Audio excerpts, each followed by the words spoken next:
I wasn't invited to my own sister's wedding, even after paying for it. She said I didn't fit the vibe.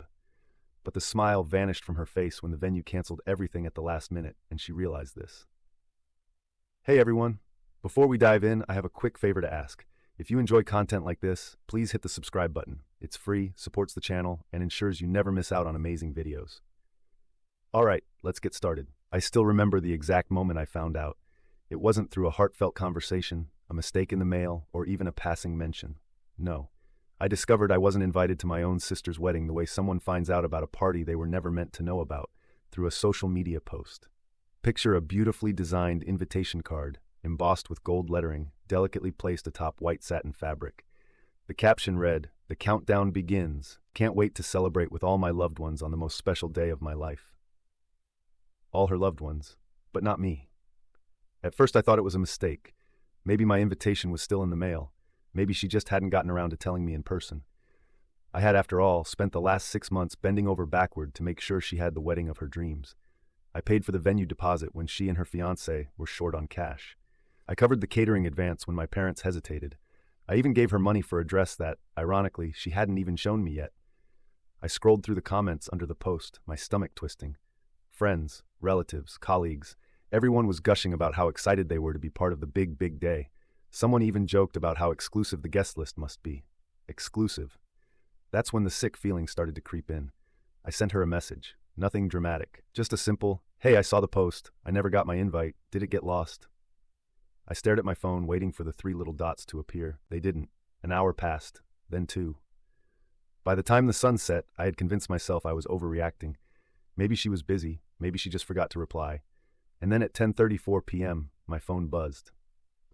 "Sister, hey, I was going to talk to you about this. I hope you understand. But we had to make some tough choices with the guest list. It's a very curated event, you know. We had to keep it elegant.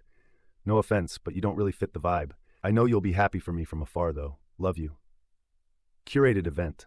Don't fit the vibe. Happy from afar.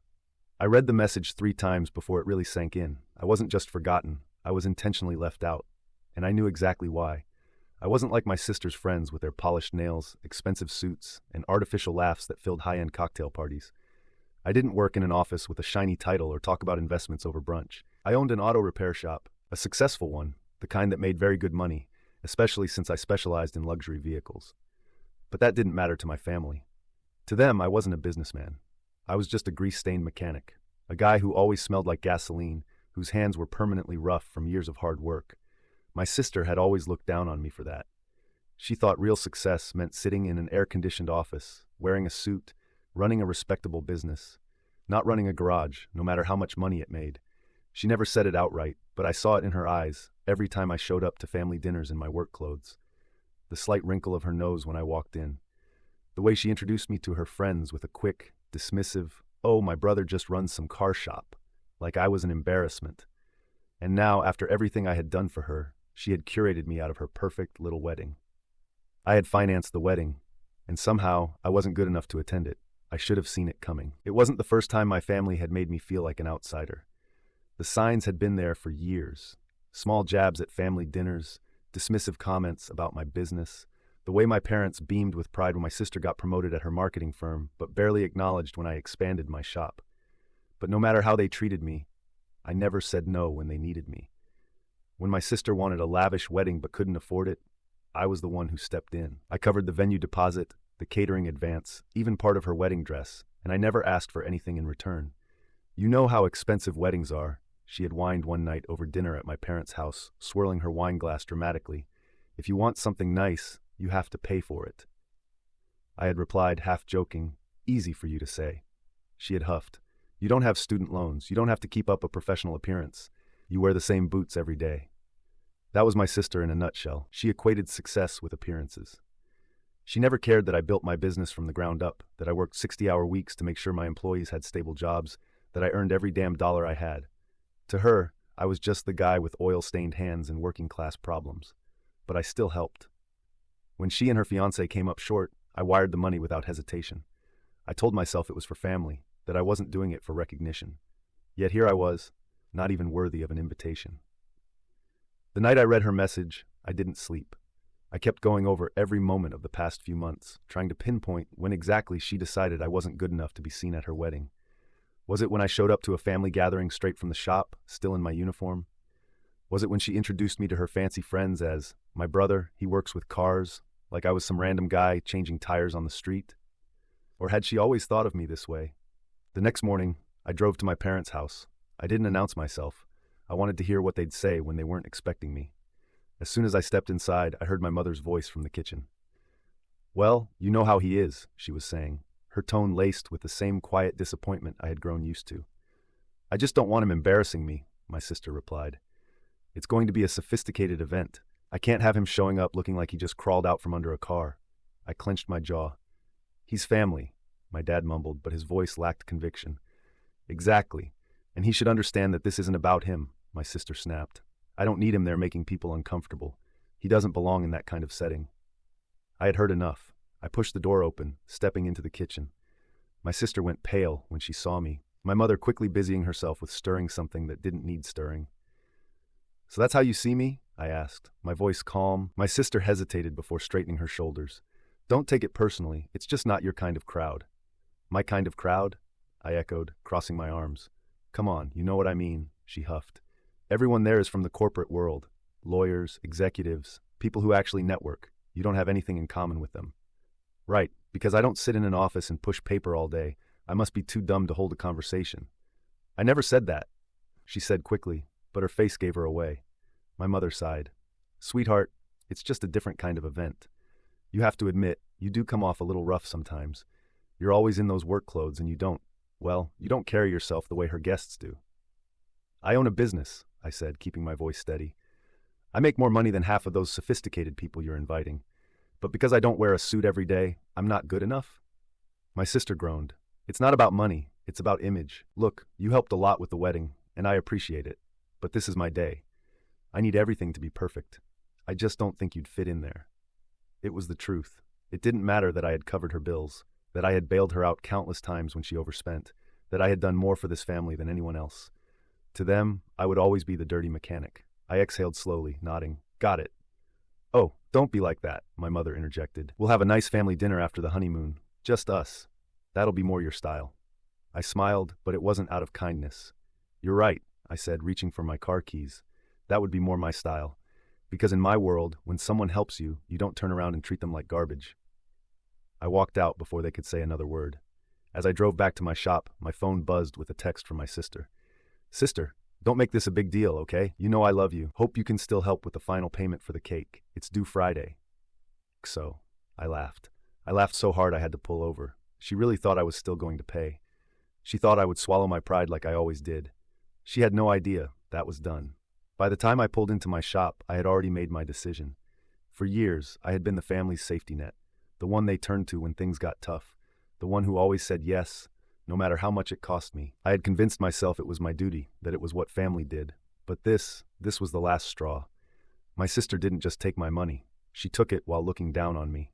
She happily accepted every check, every transfer, every single dollar I handed her. But when it came time to acknowledge me in front of her fancy friends, I suddenly wasn't good enough. And yet, she still had the audacity to text me about paying for her wedding cake like nothing had happened. I had been played for a fool. Not anymore. I texted her back, "Sorry, I wouldn't want to embarrass you by being associated with your wedding. I'm sure you'll figure it out without me. Good luck."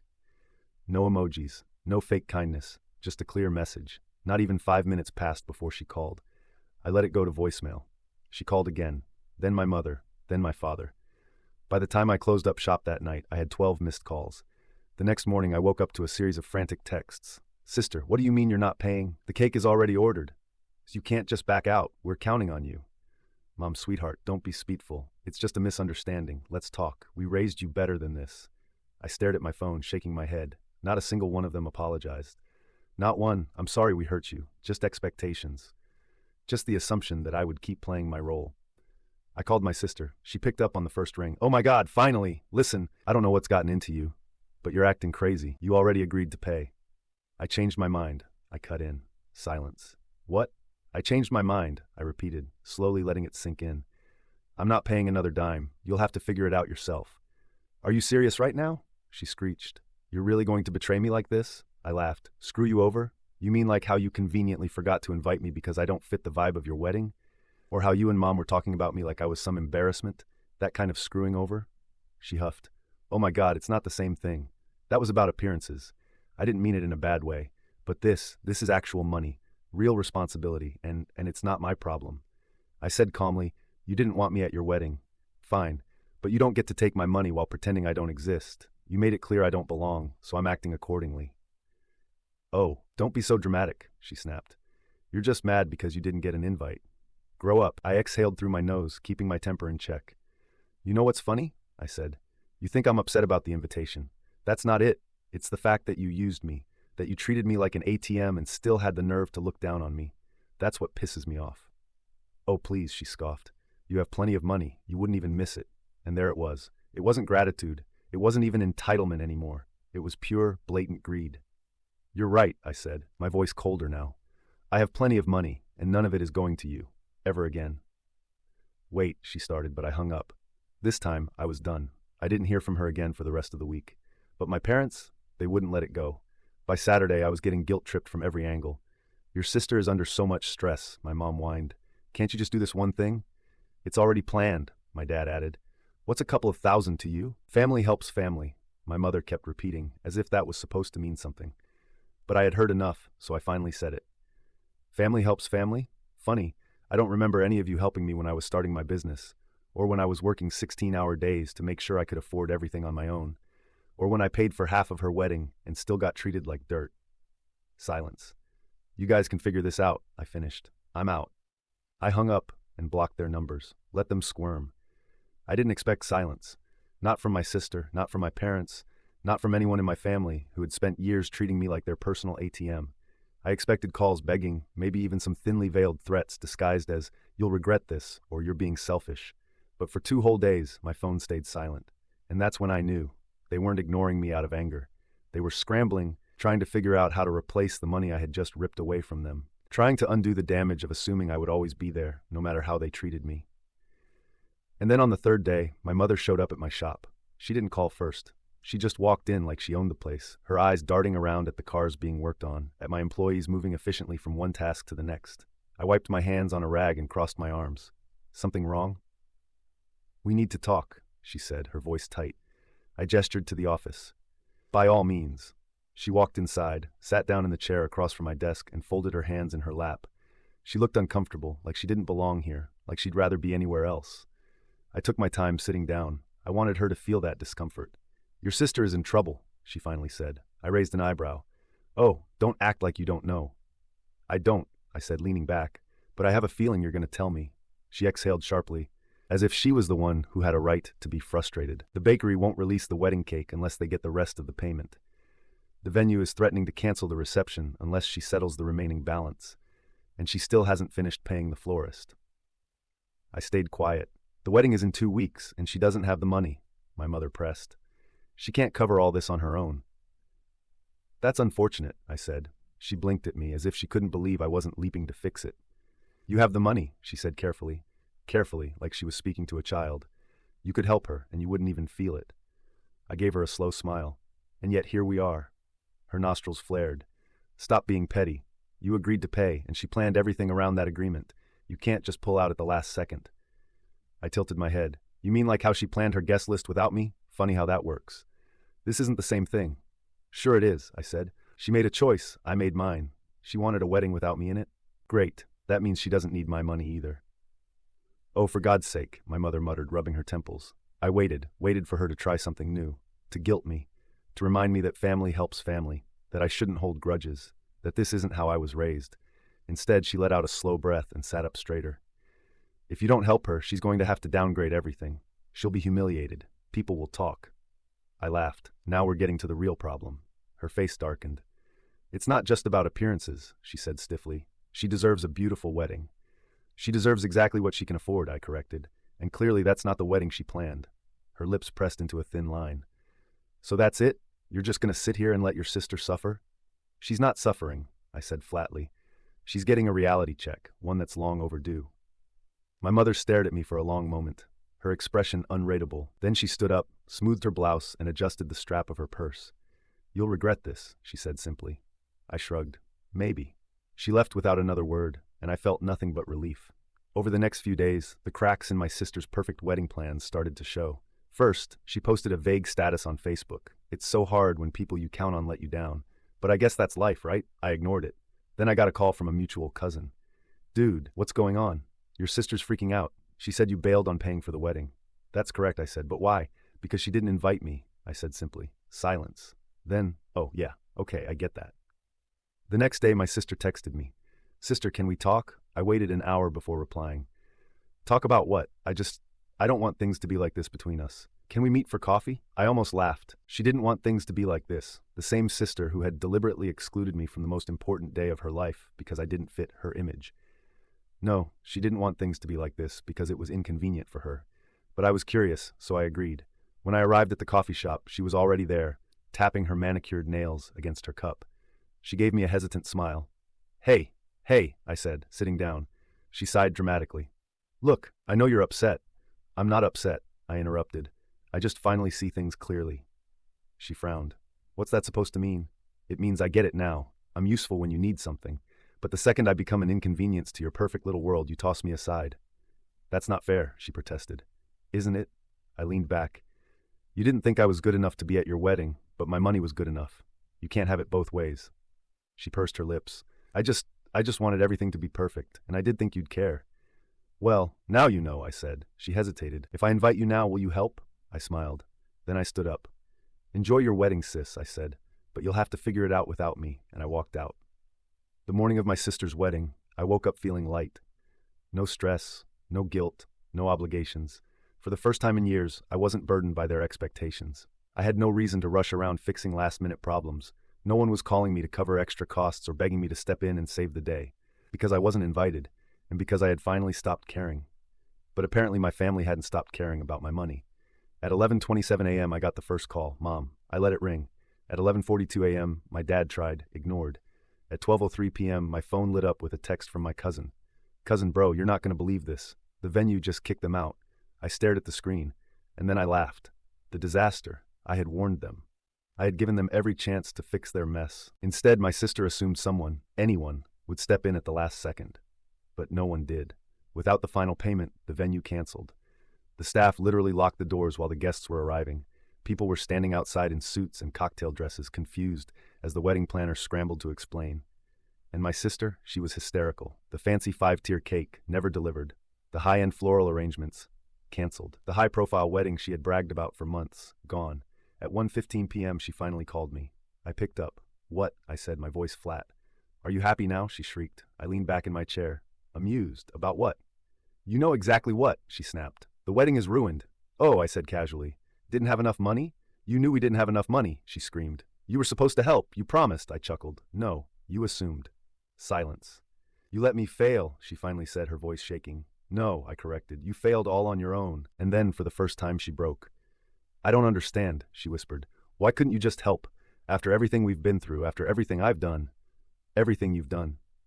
I repeated, my patience snapping. You mean like using me for years? Like taking my money without a second thought? Like treating me like garbage the second I wasn't useful to you? I didn't mean it like that, she muttered. You never do, I said coldly. That's the problem. Silence stretched between us. Then her voice wavered. So this is it? You're really just going to walk away? I already did, I said. You just didn't notice until now. And I hung up. The wedding was moved to a relative's backyard at the last second. No extravagant decorations, no 5-star catering, just a last-minute setup with whatever they could throw together. I heard that my sister spent the entire night trying to hold back tears, too humiliated to even enjoy her own wedding. I didn't reach out. I didn't apologize. I didn't check in. I let them figure it out on their own for once. And for the first time in my life, I felt free. Final update, a year later. It took months before my parents finally accepted that I wasn't going to change my mind. At first, they tried guilt, then anger, then silence. Now they treat me carefully. Like they finally understand that if they push too hard, I won't hesitate to walk away permanently. As for my sister, she never apologized, but she also never asked me for money again. I consider that a win. And me? I'm still running my business, still doing just fine. Only now, every dollar I earn is mine. Like today's story? A super thanks helps me keep bringing you the best daily content. Your support means I can keep doing what I love. Thanks for being awesome.